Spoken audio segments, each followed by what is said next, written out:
তোমরা কি করে ভুলে গেলে ওমরকে, যিনি রাতের অন্ধকারে উম্মাহর দুঃখে কাঁদতেন আর দিনে জুলুমের বিরুদ্ধে বজ্রকণ্ঠ হতেন? তাকেও এক কাপুরুষ পিছন থেকে ছুরি মেরে আঘাত করে শহীদ করে ফেললো। তোমরা কি ভুলে গেছো উসমানকে, যিনি কুরআন হাতে রেখেই রক্ত ঝরালেন কিন্তু প্রতিরোধ করলেন না, কারণ তিনি উম্মাহর ঐক্য চেয়েছিলেন? তোমরা কি ভুলে গেছো আলীকে, যিনি জ্ঞান ও সাহসের আলো হয়ে জ্বলতেন কিন্তু ফিতনার আগুনে তিনিও একদিন শহীদ হলেন? তোমরা কি জানো না হুসাইনের কথা, যিনি সত্যের জন্য পরিবার সহ জীবন দিলেন কিন্তু অন্যায়ের সাথে আপোষ করলেন না? তাদের রক্ত মাটিতে পড়েনি, তা যেন আমাদের হৃদয়কে ডাকছে, জাগো, ফিরে এসো আল্লাহর পথে, আল্লাহর দিকে, আল্লাহর রাস্তায়। তোমরা কি ভুলে গেছো খালিদ ইবনুল ওয়ালিদকে, যিনি শত যুদ্ধ করেও শহীদ হতে পারলেন না? তিনি বুক ভরে বলেছিলেন, কুকুরের মতো বিছানায় মরছি আমি। তোমরা কি মনে রাখো না সালাউদ্দিনকে, যিনি আল্লাহর নামে পুরো জেরুজালেম মুক্ত করেছিলেন কিন্তু শত্রুদের এক শিশুকেও কাটতে দেননি তিনি?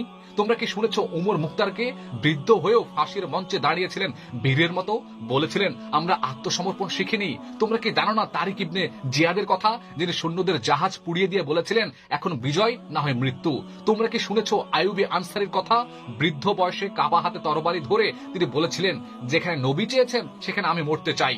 তোমরা কি দেখো না আজকের প্যালেস্টাইনের কথা, এক শিশু হাতে পাথর নিয়ে ট্যাঙ্কের সামনে দাঁড়িয়ে বলল আমার রক্তে কুদস হয়তো মুক্ত হবে। তাহলে এত সমৃদ্ধ, এত সুন্দর, এত সুস্থ ইতিহাস থাকতেও আমরা কেন পরাজিত হব?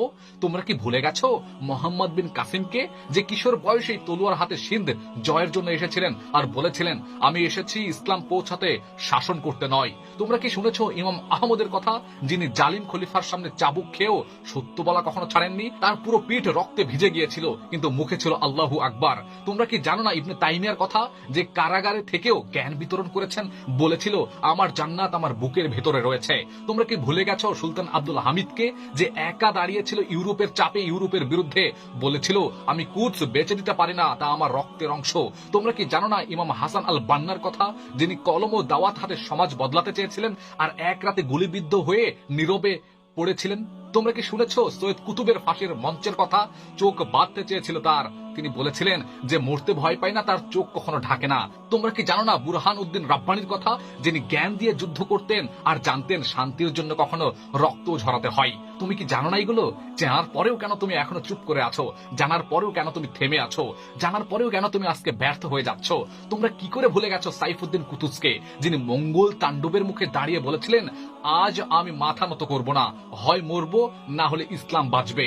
তোমরা কি করে ভুলে গেলে বাদশাহ আওরঙ্গজেবকে, যিনি ক্ষমতার মসনদে বসে থেকেও মাটির মতো সেজেছিলেন, নিজ হাতে কোরআন লিখে উপার্জন করতেন? তোমরা কি শুনোনি উমর মুখতারের কথা, যাকে ইতালিয়ানরা বলেছিল তুমি বাঁচতে পারো শুধু মাথা নিচু করে, কিন্তু সে কি বলেছিল আমরা কখনো দাস হইনি, হব না?